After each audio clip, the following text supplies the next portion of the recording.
Gracias por los comentarios que nos están enviando. Ana Cristina, hay una situación en Antioquia que tiene que ver de alguna manera con un funcionario que ahora hace parte del gobierno nacional. Se conocieron los audios de una reunión en la que él no estuvo presente, pero en la que quedó en evidencia cómo se había hecho mal el presupuesto en la alcaldía de Daniel Quintero. ¿Cómo es esa historia? Sí, a ver, es un audio que fue filtrado, se conoció a través de la abogada Gloria Jaramillo.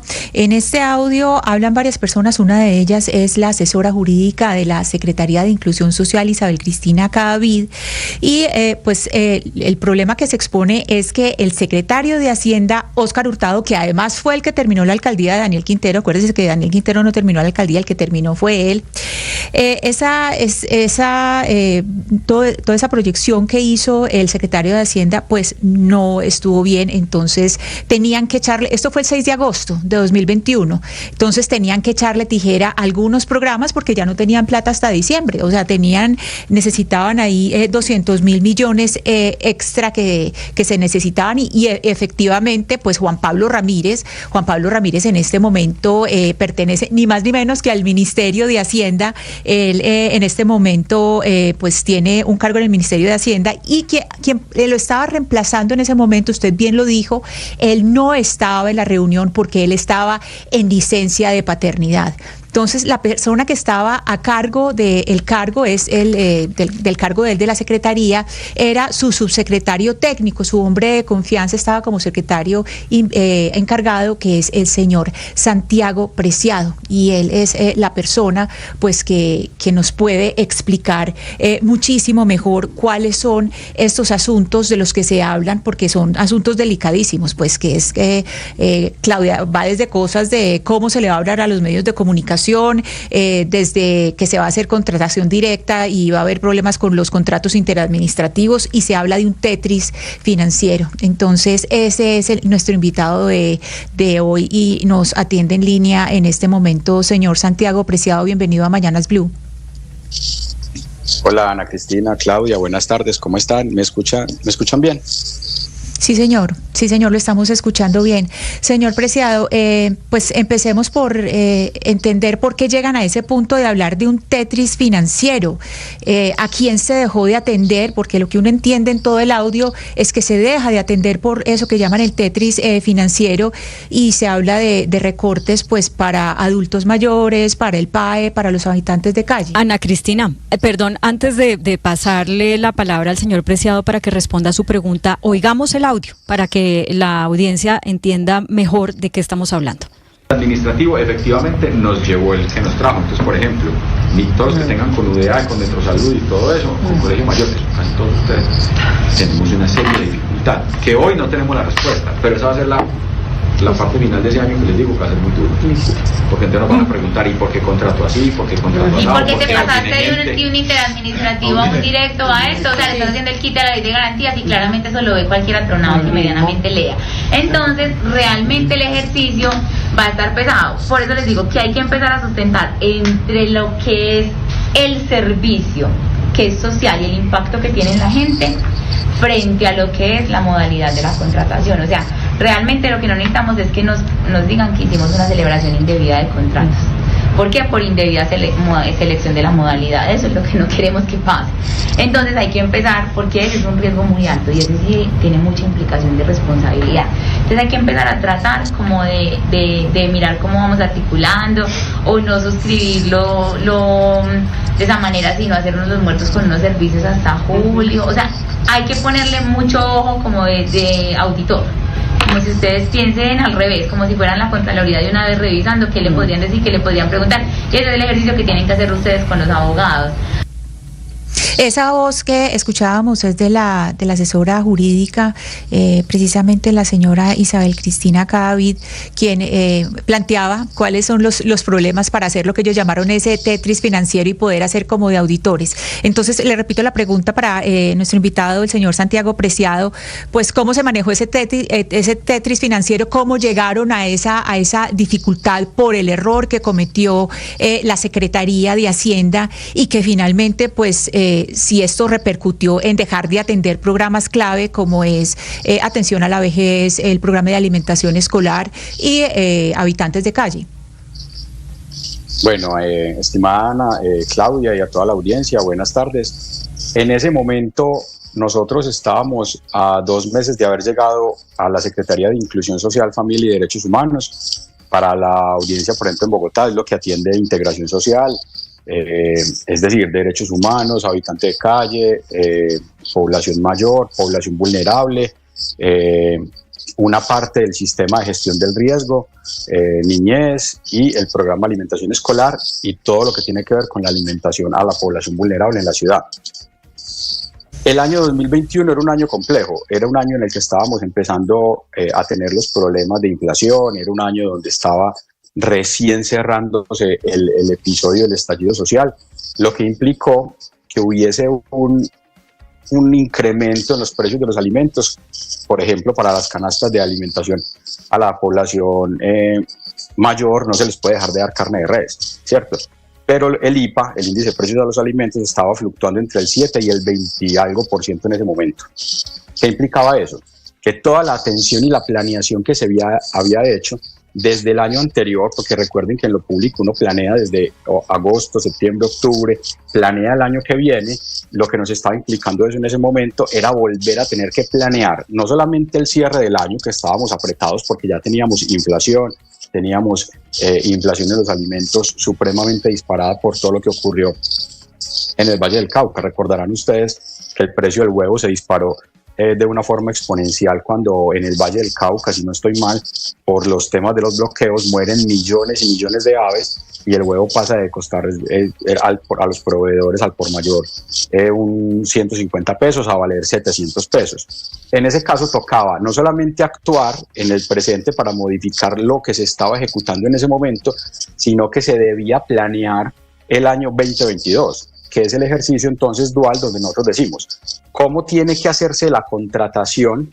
para nunca dejar de atender, para nunca incurrir en una modalidad incorrecta e indebida de contratación, sino que precisamente eso es lo que se está buscando ahí con la asesora y con el equipo directivo en ese momento, aproximadamente 10, 12, 15 personas, y es cómo hacemos para nunca dejar de atender, cómo hacemos para sortear la crisis financiera. Ninguna secretaría tenía cómo saber qué le iba a deparar el día siguiente cuando la papa, la carne, el huevo y muchos productos que nosotros, casi toda la población que tenemos en ese momento, estaba institucionalizada y se le debe dar alimentación diaria.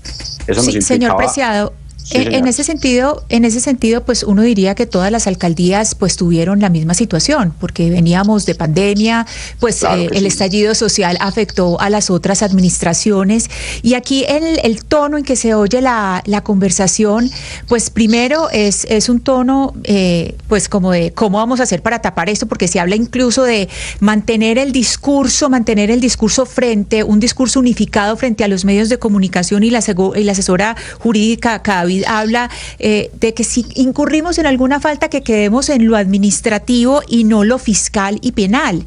Es decir, aquí es como cómo vamos a encubrir esto que están, pues uno lo que entiende ahí es como una estrategia de encubrimiento, a tal punto que dicen que el exalcalde Daniel Quintero decía: no le vayan a echar por ningún motivo la culpa a Óscar Hurtado, que era entonces el secretario de Hacienda. Claro, lo que pasa es que yo no creo que se esté hablando de encubrir, se está hablando primero que todo, busquemos el menor daño jurídico, porque cuando a uno la plata le rinde menos, uno tiene que hacer más contrataciones, tiene que hacer más adiciones, porque no se está cumpliendo con la posibilidad de que lo que se contrató en enero, febrero, alcance hasta diciembre. Entonces cada día la plata te alcanzaba menos. Entonces tú tenías que volver a contratar. ¿Qué estábamos evaluando nosotros? Más que encubrir, Ana, y entiendo la palabra que usas, pero no la comparto, yo creo que lo que estábamos haciendo ahí es medir, primero que todo nosotros internamente, cómo íbamos siempre a cumplir la ley. Cumplir la ley es nunca dejar de atender a la población, nunca se dejó de atender, entender que teníamos riesgo porque podríamos estar contratando varias veces el mismo programa en el año cuando se había planeado originariamente hacer un solo contrato, y lo que habría que explicarle ahí a los medios de comunicación, a los organismos de control, a la vigilancia, a la oposición y a todo el mundo era precisamente eso: soportar en el índice de precios a los alimentos, en la inflación, en el aumento del salario mínimo, y así poder resolver todo lo que estaba pasando en el día a día. La unidad en el discurso, estimada Ana, yo te pongo un ejemplo muy sencillo. Éramos 15 personas en esa reunión más o menos, de todos los niveles, de todas las formaciones, y no todos tenían el panorama completo de lo que era la Secretaría. La Secretaría es demasiado grande. Está la unidad familia, que ahorita no la mencioné, están otros programas importantes. Entonces lo que se segmentó ahí fue decir, va a haber, como hace la presidencia, como hace la Casa Blanca, va a haber un portavoz mientras no está el secretario, y va a ser Santiago, y no recuerdo a quién más se dijo en ese momento, si a la asesora o a alguien más, para tener una línea unificada del discurso, porque claro, en una ocasión, por ejemplo, se nos declara desierto un PAE.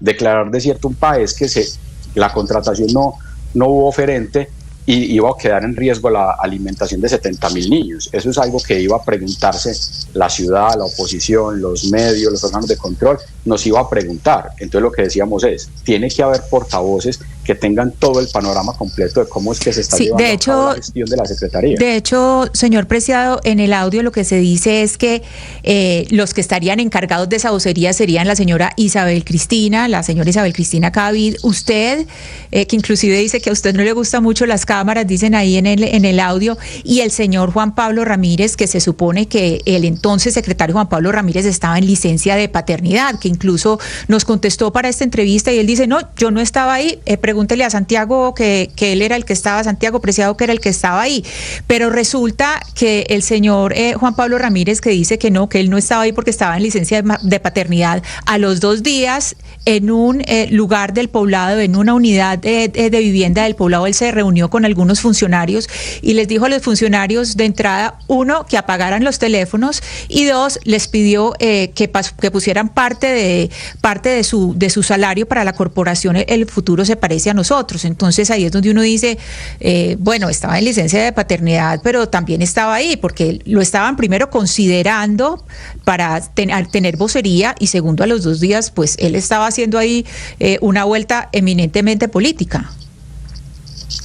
Yo creo que estás de pronto en las fechas, no sé si él ya había vuelto, pero el caso es que cuando se hace la citada reunión que tú mencionas en el poblado, él ya estaba pues vinculado nuevamente a las funciones de la Secretaría, y eso es una reunión totalmente aparte, donde hay unos procesos investigativos que se están llevando a cabo, donde se le ha metido demasiada política y se le ha metido pues mucha, desafortunadamente, mala intención, y ya serán los organismos competentes los que nos llamarán, y lo están haciendo, a nosotros contar qué pasó en esa reunión. Ya ha salido por ahí una exsecretaria a dar su versión, entonces frente a ese tema yo daré la mía cuando me inviten los órganos de control a hablar del tema, pero son momentos distintos.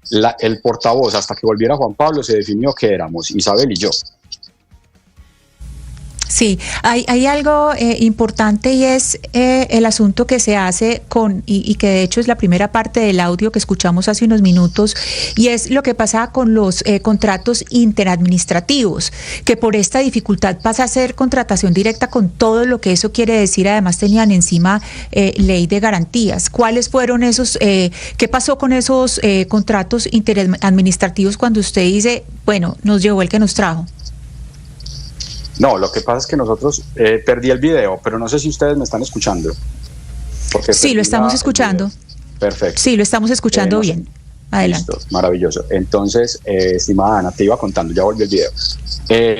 Lo que se habla ahí del pasar a contratación directa es porque nosotros requeríamos, para sacar las licitaciones, el certificado de disponibilidad presupuestal, por ejemplo, para el PAE. Eso tiene que estar con 90 días de antelación para que no se configure precisamente un delito contra lo público. ¿Qué ocurre en ese sentido? Se estaban evaluando las posibilidades de que no llegase el recurso a tiempo, porque claro, éramos muchas secretarías sociales, educación, salud, inclusión, donde le estábamos pidiendo recursos a la Secretaría de Hacienda, y él decía, sí, yo voy a cumplir, yo voy a entregar los recursos, pero espérenme que los estoy gestionando y consiguiendo.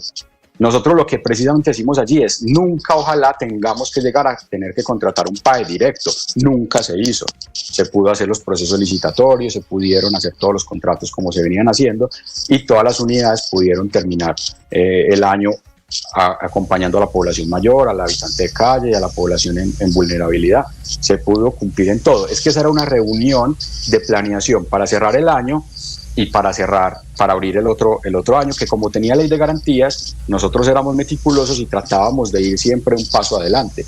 Como esa reunión, se hicieron 50 reuniones, estimada Ana, porque los precios, porque los recursos que nos iban trasladando, inclusive a nosotros nos llegaba recurso del Sistema General de Participación del Gobierno Nacional, recurso que uno nunca tenía claridad de parte del gobierno en ese momento nacional de cuándo iba a llegar. Entonces nosotros permanentemente, al estar en coyuntura todavía de la pandemia, debíamos hacer esos ejercicios de planeación. Sí, uno entiende, es decir, uno entiende que estas reuniones de planeación se hagan en esos términos de mirar cuáles son los riesgos que hay y hacer esas evaluaciones. Pero yo le pregunto a usted, ya con la distancia y con este momento en que todo el mundo está hablando de esto y que se oye ese video donde hablan de esto del Tetris financiero, que es, mejor dicho, cómo la vamos a limpiar acá porque esto fue horrible, ¿usted de verdad cree que después de todo lo que ha pasado, de las investigaciones que hay, de las investigaciones que tienen funcionarios en Procuraduría, la gente no va a creer, es decir, cualquier persona que escuche este audio no va a creer que hay una intención clara de encubrimiento? Además, cuando se dice esto de sopesar el riesgo jurídico, cuando uno sopesa un riesgo jurídico y dice que no caigamos en lo fiscal o en lo penal, es porque de verdad se les fue hondo. Ana, no, permíteme discrepar allí. Alguien se conectó y me está haciendo un micrófono ahí abierto en el video. Yo creo que ya lo apagó. Está con retorno. Ana, un segundo, solucionamos. Sí, ya está solucionado. Ok. Sí, ya, tranquilo, gracias. Entonces, precisamente, Ana, nosotros en Inclusión Social ejecutábamos 7, 8 unidades de población vulnerable. Estábamos en pandemia. Necesitábamos más equipos en la calle que nunca, necesitábamos atender a la población vulnerable como nunca, como en 110 años de la historia de la humanidad habría que remitirnos a la gripe española para poder encontrar otro momento como estos. Era totalmente viable que en el transcurso de la contratación, del devenir del día a día de una secretaría tan grande, nosotros entregábamos alimentación diaria a 220.000 niños en el PAE, atendíamos los hogares de los niños y las niñas de la ciudad, habitante de calle. Era muy probable siempre estar evaluando los riesgos porque nosotros contratábamos todos los días. ¿Y cuál era la premisa precisamente? Decir que esa contratación siempre se tenía que hacer en el marco de la ley y nunca haciendo cosas arriesgadas, sino siempre mitigando el riesgo del daño antijurídico para hacerlo lo mejor posible. Cualquier servidor público, cualquier persona que haya sido ordenador del gasto tiene investigaciones, tiene cosas que otra persona puede decir que lo hubiera hecho de X o Y manera o que lo hubiera hecho de mejor manera, pero precisamente la reunión era esa. Lo que siempre cita la asesora jurídica es: ojo con los riesgos penales y fiscales, nunca incurramos en algo que sea riesgoso en ese sentido, porque si es riesgoso en eso es que está probablemente mal hecho, no lo hagamos. Sí, tengo una última pregunta, señor Preciado, y es, hay un punto en la grabación donde una de las personas que está hablando dice, me están grabando. Es decir, ustedes esas reuniones las grabaron, usted, o sea, está hablando con tranquilidad de esta reunión, ustedes se grababan es decir, grababan este tipo de reuniones y no como la otra reunión de la que hablamos del señor Juan Pablo Ramírez, que ni siquiera dejaron entrar celulares. Es decir, ¿usted está tranquilo con esta filtración? ¿Cree que ahí no hay nada irregular?